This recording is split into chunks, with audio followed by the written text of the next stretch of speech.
Mesdames et messieurs, bonjour. Aujourd'hui, nous allons recevoir Monsieur Furnari, adjoint à la jeunesse, qui va nous faire le bilan de cette année 2020. Monsieur Furnari, bonjour. Vous avez Bonjour. été élu au mois de mars. Pouvez-vous, en quelques mots, nous dire comment s'est passée votre prise de fonction? Tout d'abord, j'ai souhaité découvrir les services municipaux qui sont en contact de différents publics de ma délégation. Et ensemble, nous avons réalisé des actions et des événements malgré la crise sanitaire. D'ailleurs, à ce sujet, pouvez-vous nous dire comment vous avez réussi à gérer cette crise sanitaire au service jeunesse?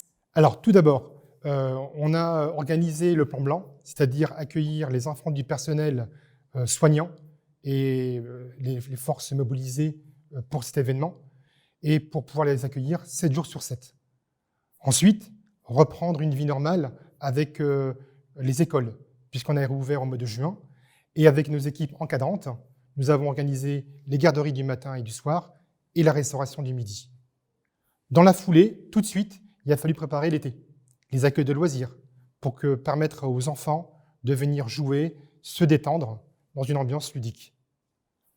Et je voudrais citer un événement pour les plus grands, puisqu'on a réalisé une fresque dans le quartier du Buisson. D'accord. Et malgré ce contexte, est-ce que vous avez pu mettre en place des nouveautés pour la jeunesse lersoise? Tout à fait.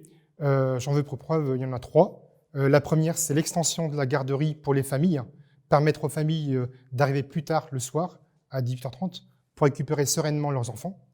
Ensuite, toujours pour les familles, on a innové avec l'ouverture d'un portail famille plus fluide, plus innovant, pour permettre les démarches.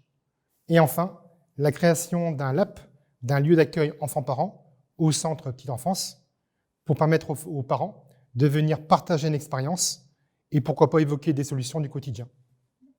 Et enfin, Monsieur Furnari, quels seraient vos souhaits pour la jeunesse lersoise pour 2021?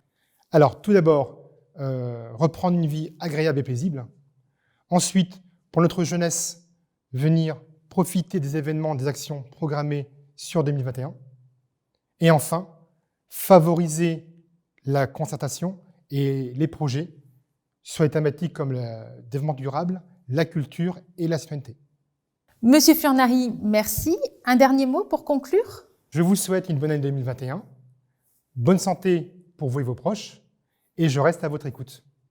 Mesdames et messieurs, merci pour votre écoute et à bientôt.